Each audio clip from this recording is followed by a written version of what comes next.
Saya, 3 Jenderal DITII Negara Islam Indonesia, menyerukan dengan atas nama Khalifah Dunia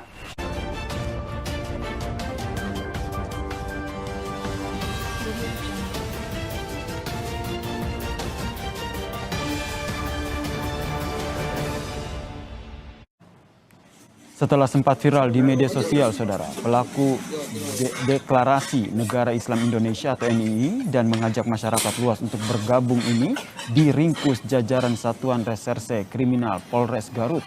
Selain dugaan membuat makar, para pelaku dengan sengaja mencetak gambar pada bendera atau melakukan penodaan terhadap bendera kebangsaan dan lambang negara. Dari tangan pelaku, saudara, polisi berhasil mengamankan sejumlah barang bukti.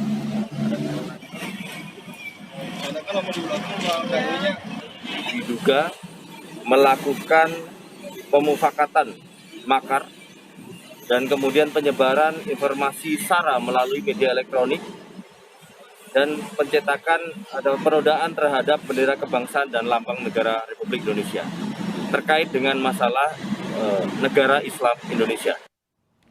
Menggunakan sebuah akun media sosial di mana terdapat sudah dari tahun 2019 sampai dengan tahun 2021 terdapat 57 video terkait propaganda terkait masalah NII, Negara Islam Indonesia.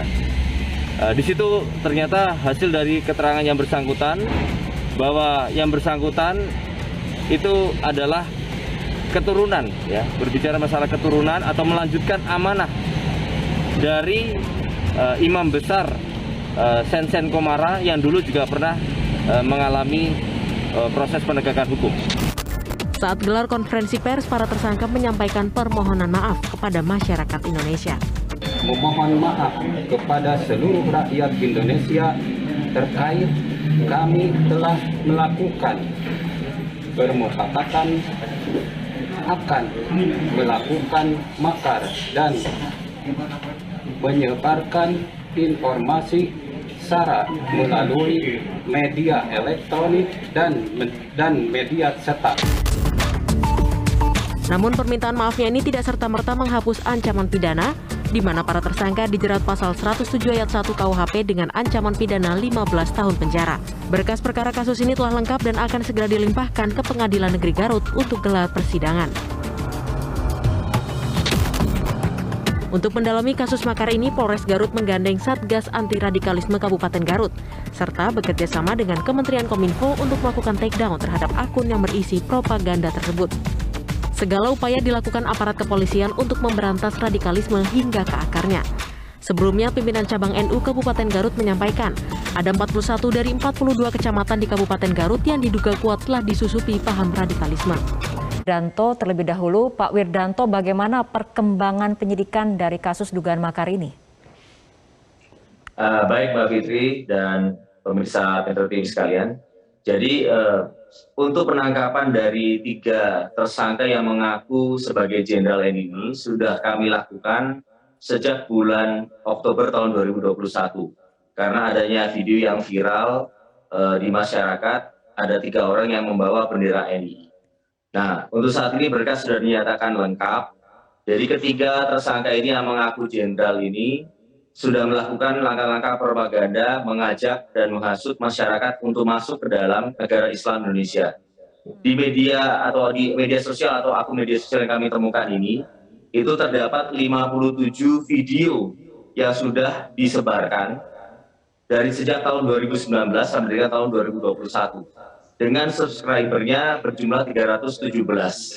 Nah, ini tentunya menjadi salah satu bukti utama, di mana di dalam video tersebut ada beberapa hal yang disampaikan, yaitu konten terkait masalah proklamasi kemerdekaan dari negara Islam Indonesia itu sendiri, yaitu tanggal 7 Agustus 1949, termasuk juga untuk kaitan dengan pengakuan status negara, dan juga termasuk adanya berbicara seperti semacam undang-undang dasarnya yang disebut dengan nota.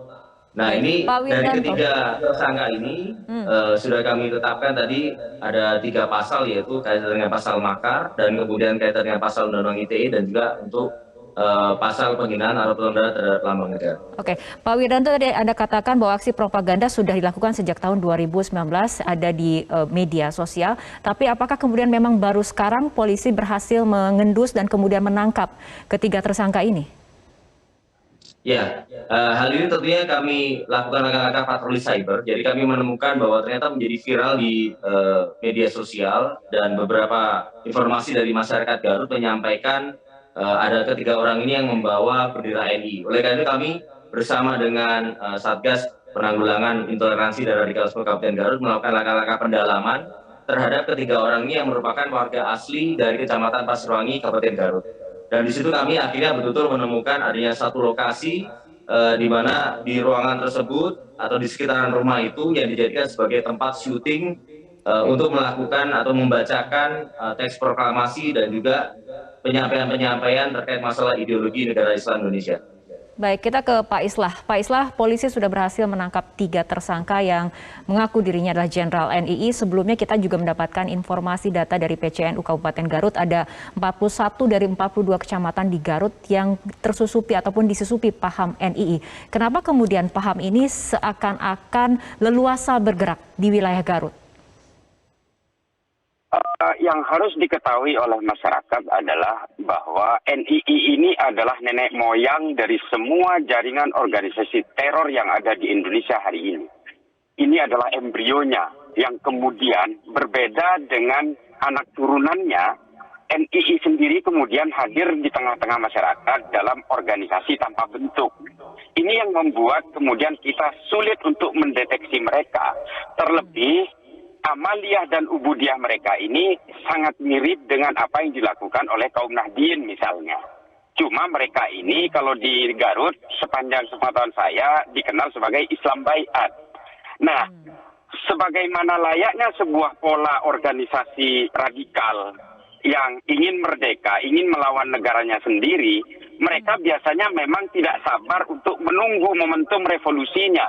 Nah, 3 orang yang ditangkap ini memang adalah orang-orang yang tidak sabar untuk melakukan momentum itu. Nah, sehingga mudah kecium. Saya kira ini menjadi pembelajaran bagi masyarakat Garut, karena memang Garut ini sangat rentan, terutama yang saya tahu di daerah Garut Selatan, dengan tingkat edukasi dan tingkat ekonomi yang memang hampir bisa dibilang di bawah rata-rata, ini memang akan menjadi rentan keterpaparannya. Nah, sepertinya kelompok-kelompok NII atau Islam Baiat ini memang akan menjadikan Garut sebagai magnitudenya. Nah, untungnya Polres segera sigap menangkap mereka, dan ini adalah menjadi bukti bahwa gerakan mereka ini sangat nyata sebenarnya. Cuma selama ini mereka memang tidak punya organisasi gitu. Oke, Pak Islah, apabila kita lihat dari peristiwa tahun lalu, salah satu yang menjadi target Baiat adalah kaum muda, kaum remaja. Pandangan Anda seperti apa mengenai modus ini? Ya, memang untuk sebuah organisasi dengan jalur ideologi yang sedikit berbeda, yang sedikit eksklusif, memang pasti menyasar kalangan muda. Karena kalangan muda bagi sebuah ideologi itu adalah investasi masa depan yang akan menjamin kelangsungan ideologi itu sendiri. Makanya saya yakin kalau kemudian mereka itu membaiat orang-orang pada tataran umum di kampung-kampung, di wilayah pedesaan, mereka pasti akan menyasar kalangan muda, kalangan mahasiswa dan pelajar sebagai target utama. Karena mereka, ideologi mereka ini ingin sustain, ingin ada continuity, sehingga mereka itu menyasar kalangan muda sebagai investasi masa depan ideologinya. Nah, Satgas yang dibentuk oleh Polres melibatkan masyarakat, NU, Muhammadiyah, Persis, MUI, juga TNI, Polri. Ini tentu memang ini adalah salah satu langkah awal untuk melakukan social deployment yang harus kita hargai. Nah, dari sini kemudian penegakan hukum juga bisa dilakukan setelah semuanya terpetakan dengan rapi. Kita harus mengapresiasi langkah dari Kapolres Garut. Ini merupakan gateway untuk melakukan pencegahan dan penindakan selanjutnya. Oke, Pak Wiranto, untuk pencegahan dan penindakan selanjutnya, apakah kemudian polisi juga sudah mengantongi pemetaan wilayah-wilayah mana saja yang paling rawan disusupi oleh paham NII ataupun ada kemudian aktor intelektual di situ? Oke, jadi langkah yang secara komprehensif akan dilakukan berkoordinasi di situ dengan Satgas Penanggulangan Intoleransi dan Radikalisme, di mana kemarin sudah dipetakan adanya rencana-rencana aksi. Dan salah satu poinnya adalah untuk pemetaan kaitan dengan pendataan dari lokasi-lokasi yang meliputi beberapa titik di wilayah Kabupaten Garut. Jadi sasaran yang akan kami tetapkan yaitu adalah sasaran orang, tempat dengan kegiatan terkait penyebaran dari aliran-aliran intoleransi dan radikalisme di wilayah Garut. Ya, kita berharap ke depan dari adanya framework atau rencana aksi yang sudah kami bangun itu bersama dengan Satgas dan entitas yang lainnya bisa akan menyentuh akar permasalahan dari penyebaran intoleransi dan radikalisme di Kabupaten Garut.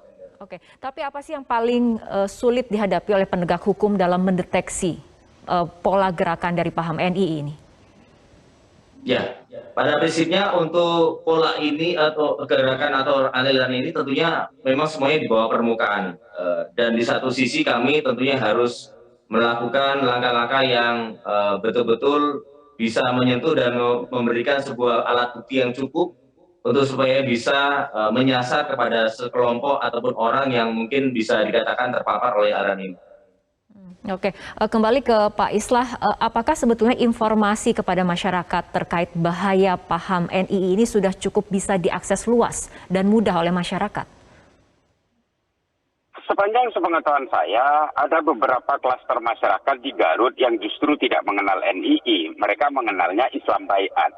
Ini seperti halnya sebuah gerakan ideologi kontra negara dalam hal ini ya. Mereka kan ingin mendirikan negara Islam. Tapi mereka tidak punya organisasi yang rigid, itu memang agak sulit dipetakan. Dan mereka mempunyai metodologi yang berbeda-beda. Ada yang menjualnya dengan nama NII, ada yang menjualnya dengan nama Islam Baiat. Tapi pada intinya adalah ingin merengkuh populasi sebanyak-banyaknya untuk membuat satu gerakan revolusi melawan negara. Nah, ini memang menjadi tugas yang berat bagi Polres dan juga bagi seluruh jajaran TNI, Polri dan juga masyarakat untuk memberikan pemahaman moderasi agama dan juga operasi-operasi di bawah permukaan maupun operasi-operasi di atas permukaan. Ini memang bukan